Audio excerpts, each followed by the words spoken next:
চায় আল কোরআন থেকে তেলাওয়াত করা হয়, এর মাধ্যমেই বোঝা যায় সারা পৃথিবীর অন্যান্য ধর্ম বইয়ের চাইতে কোরআন সবচাইতে বেশি তেলাওয়াত করা হয়। ঠিক কি না বলেন?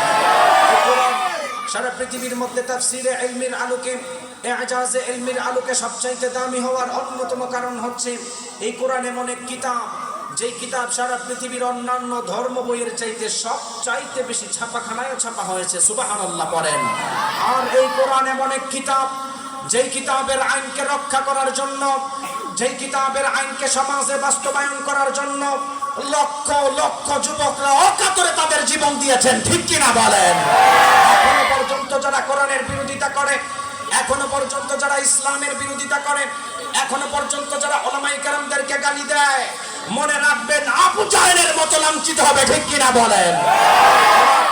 তাফসীরে ইলমিল আলোকে সবচাইতে বেশি দামি হওয়ার অন্যতম কারণ হচ্ছে সবচাইতে বেশি তেলাওয়াত করা হয় এই কোরআন।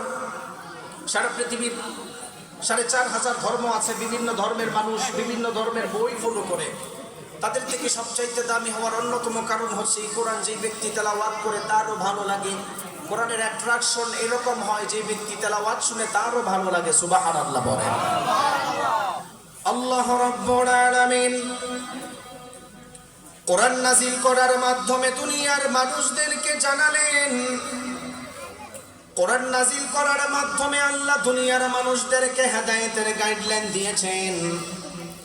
যেই মানুষগুলি দুনিয়ার মধ্যে চলাফেরা করা অবস্থায় কোরআনকে মানবে, কোরআনকে জানবে, কোরআন অনুযায়ী জীবনকে চালাবে, রব্বুল আলামিন ওই মানুষটাকে জান্নাতের মধ্যে ঢুকায়া দিবেন।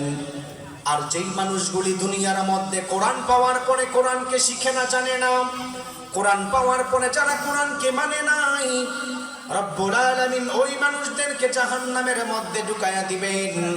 তাফসীরে ইলমির আলোকে যদি তাকায় দেখেন, কোরআন সবচাইতে দামি হওয়ার অন্যতম একটা কারণ হলো যেই ব্যক্তি তেলাওয়াত করে তারও ভালো লাগে, যেই ব্যক্তি তেলাওয়াত শুনে তারও ভালো লাগে। আপনাদেরকে একটা উদাহরণ দিলে আপনারা ভালো করে বুঝতে পারবেন। একটু আগে আপনাদের এলাকায় এশারের জামাত হয়েছে। প্রত্যেক দিন তো আপনার জিন্দেগির মধ্যে যতদিন বেঁচে আছেন নামাজ পড়ার চেষ্টা করেন।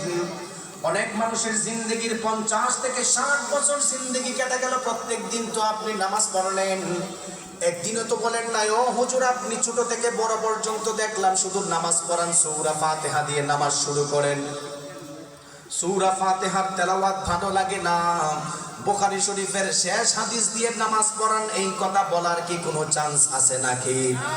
আপনার এলাকায় যারা উমরা করেছেন, হজ করেছেন, তাদেরকে আপনি প্রশ্ন করে দেখেন, মক্কা মদিনায় যখন ইমাম সাহেবরা যখন নামাজের মধ্যে দাঁড়িয়ে তেলাওয়াত শুরু করে, কেন বললাম সারা পৃথিবীর অন্যান্য ধর্ম বইয়ের চাইতে কোরআন সবচাইতে দামি হওয়ার অন্যতম একটা কারণ হলো এই কোরআন যেই ব্যক্তি তেলাওয়াত করে তারও ভালো লাগে, যেই ব্যক্তি তেলাওয়াত শুনে তারও ভালো লাগে। অন্যতম একটা উদাহরণ দেই, মক্কা মদিনার ইমাম সাহেবরা নামাজের মধ্যে যখন দাঁড়িয়ে সূরাতুর রহমান তেলাওয়াত করে, সূরাতুল ইয়াসিন তেলাওয়াত করে, হাজী সাহেবদেরকে আপনি জিজ্ঞেস করে দেখেন, ইমাম সাহেব তেলাওয়াত শুরু করতে দেরি হয় না, মুসল্লিরা পিছনে হাউমাউ করে কাঁদতে থাকে, এমন দেখা যায় কি দেখা যায় না?